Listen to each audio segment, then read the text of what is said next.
Preparado? Preste atenção. Você também, mulher, principalmente você, companheiro de mulheres que estão grávidas, que querem fazer fertilização, que estão planejando aí um bebê no futuro. Então, preste atenção porque a hora chegou. É a hora da gente falar sobre reprodução humana com o Dr. Marcos Bessa, que chega mais uma vez para orientar mulheres e homens, né? Os homens parece que estão se inteirando mais do dia a dia das mulheres, de como e do que as mulheres passam todos os meses, né, doutor Marcos?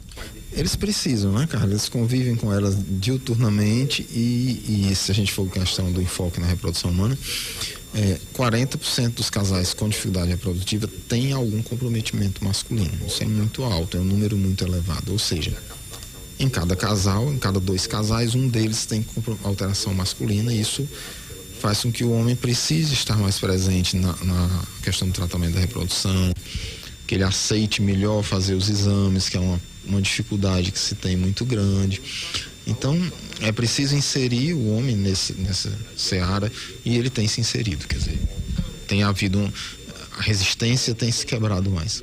O que acontecia era, o homem dizia, a culpa é dela, eu não tenho filho por causa dela, e trocava de mulher 2, 3, quando chegava na 4ª mulher, que ele dizia, bom, acho que o problema deve ser meu, mas eu também não vou dizer para ninguém, porque ele confundia a fertilidade com a impotência, né? Há uma certa confusão entre a questão de você ser fértil e ter capacidade sexual, ereção, potência sexual. São vias bem distintas. Um homem pode ser infértil e conseguir uma atividade sexual normal, e o contrário, né? Ele pode ter impotência e ter um sêmen fértil.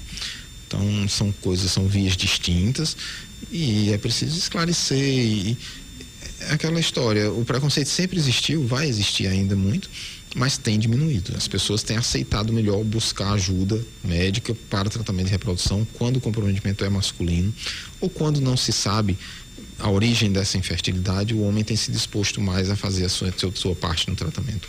Doutor Marcos, na semana anterior a gente comentava sobre a questão do uso do anticoncepcional e chegou questões a respeito do quando parar, né? Muitas mulheres querem parar de usar o anticoncepcional aos 40 anos para começar aí o planejamento familiar, ou mesmo porque já ouviram falar de que o uso prolongado desse anticoncepcional depois dos 40 vai afetar, trazer problemas cardíacos ou outras questões que não envolvam o aparelho reprodutor. O que há de verdadeiro e de falso nesse questionamento? Olha, Carla, realmente é fato que após os 40 anos há uma mudança no perfil ideal do método contraceptivo. Por quê? Porque após os 40 anos a mulher ela passa a ter um aumento do risco cardiovascular, a incidência de diabetes também se faz mais presente. Então, tomar pílula anticoncepcional aos 20 é uma coisa, aos 43 é outra coisa.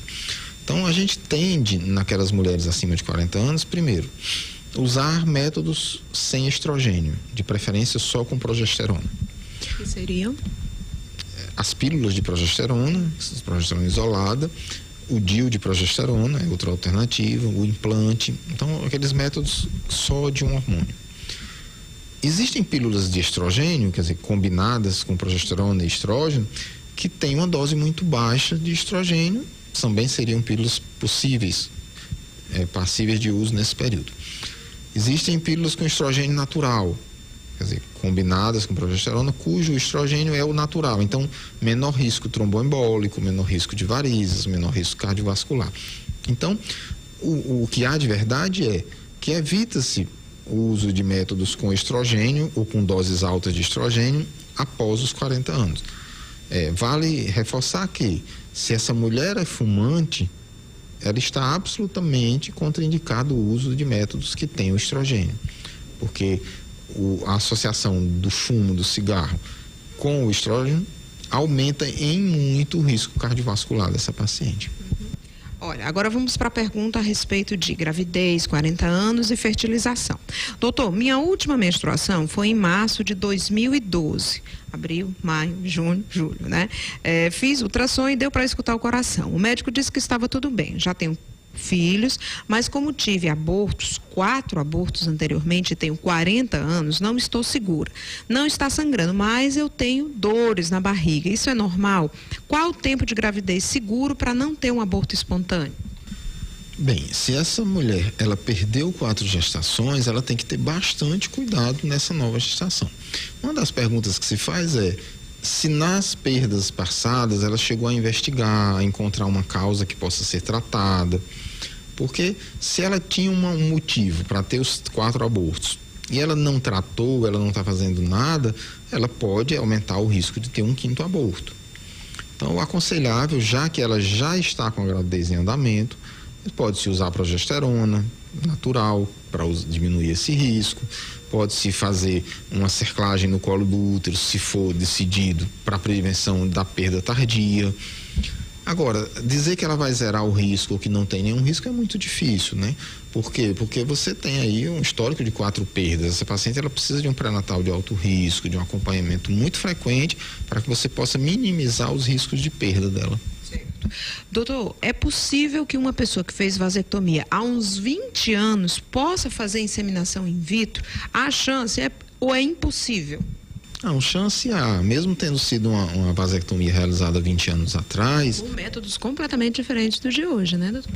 Pois é, mas mudou, né? A reprodução melhorou a captação de espermatozoide, você pode tentar captar espermatozoides a partir do epidídimo, a partir do próprio testículo. Então, assim, o fato de ter 20 anos de vasectomia não é um impedimento, pode ser até um fator de dificuldade, mas a grande maioria poderá se submeter a uma fertilização in vitro, com coleta de espermatozoides a partir do testículo, onde você consegue um bom número de espermatozoides para tentar fazer uma fertilização in vitro. Ou seja, quem faz vasectomia não deixa de produzir espermatozoides, deixa apenas o quê? De juntá-los com o líquido seminal?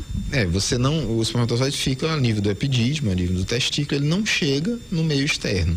No meio do caminho, quando ele está caminhando para ir para o ejaculado, é interrompida a passagem onde ele poderia ir. Então ainda existe esperança, né? Exato. Enquanto existe espermatozoide, existe esperança. Exatamente, mesmo que ele não esteja chegando, é uma questão de transporte. Então você vai no testículo e capta direto do testículo. Uhum. Quanto tempo depois do procedimento de FIV se pode pegar um avião? O que é FIV, doutor? Fertilização in vitro. Ah, tá. Então, quanto tempo depois da fertilização in vitro se pode pegar um avião? Olha, Carla... Tem gente pensando em vir para Fortaleza para fazer fertilização. Essa pergunta, ela não existe uma resposta, digamos, concreta, correta para ela. A gente sempre sugere que os casais não viajem imediatamente. Então, se você fez uma fertilização in vitro hoje, espere o teste de gravidez. Esse teste dá positivo, você espera agora saber quantos embriões são. Quanto maior o número de embriões intraútero, maior o risco de perda. A questão da viagem aérea tem a diferença de pressão. Se essa mulher fez uma fertilização in vitro, se ela está grávida, você tem um risco maior de fenômenos tromboembólicos. A viagem aérea também associa riscos. Então, assim, eu acho que se você precisar mesmo viajar, pode viajar. Se você pode evitar essa viagem, é melhor. Seriam viagens absolutamente necessárias, indispensáveis. Se ela pode adiar essa viagem, é melhor esperar o 3º mês de gravidez, o 4º mês, onde as coisas já estão mais bem definidas, o número de embriões que implantou, o próprio andamento natural da gravidez. Viajar de carro, de ônibus? De carro e de ônibus para pequenas distâncias é melhor opção do que o avião. O avião, por conta da despressurização, pode afetar... De pressão, que aumenta bem o risco de tromboembolismo. Uhum. Doutor Marcos, não tenho mais trompa, mas ovulo normalmente. Tenho uma menstruação também normal. Gostaria de saber se ainda posso engravidar e de que forma. Tenho 41 anos e o meu ginecologista diz que o meu útero é perfeito. Tenho 2 filhos e o menor tem 21 anos. Poder engravidar, provavelmente ela poderia. Como ela não tem mais trompas, o método seria a própria fertilização. Você vai colher esses óvulos, juntar com o espermatozoide do esposo, preparar o embrião ou os embriões e colocar no útero. Esse seria um ponto. A outra parte da pergunta, Carla, foi... Ela tem 2 filhos e o menor tem 21 anos de idade. Ela quer saber se pode engravidar, né? Que tem o útero normal, menstruação normal, óvulo, mas não tem a trompa. A outra questão aí, aos 41 anos, é ver a qualidade, a quantidade, a qualidade de óvulos que ela poderia produzir para o processo de fertilização in vitro. Uhum. Então, são 2 as questões. A primeira é a trompa. Essa trompa, fazendo a in vitro, você consegue contornar. A segunda é o ovário, que essa não é tão contornável. Você fica na dependência da qualidade de produção de óvulos deste ovário. Agora, é muita coragem começar tudo de novo depois de 21 anos aí com o filho mais novo, com 21 anos de idade, olha. E tem aqui, olha, a telespectadora tem 35 anos de idade, há 8 anos teve o diagnóstico de variante de síndrome de Turner. Desde então, ela faz reposição hormonal com a cicloprimogina e gostaria de saber se há algum tratamento para ela engravidar, porque ela deseja muito ser mãe. Vamos explicar primeiro o que é a síndrome de Turner. Ela tem uma alteração cromossômica, né, genética, e que, como ela está colocando, é uma variante. O que você precisa ver aí, Carla, é se há produção ou não de óvulos, quer dizer, qual é o funcionamento do ovário dela. Em relação a ter ou não óvulos, vai definir o tipo de tratamento que ela pode fazer. Numa mulher que tem, por exemplo, uma falência ovariana, que tem uma deficiência ovariana na produção de óvulos, se ela tiver um útero direitinho, sem problemas, ela pode captar, né? Pode fazer a captação dos óvulos por óvulos doados. Então ela vai fazer a utilização de óvulos doados, se ela não os tiver, e inseminar com o sêmen do esposo esses óvulos, colocar os embriões no útero da mãe, certo? Isso seria uma situação. A outra situação é se ela tiver produção ovular, e aí ela poderia tentar fazer o tratamento com óvulos próprios.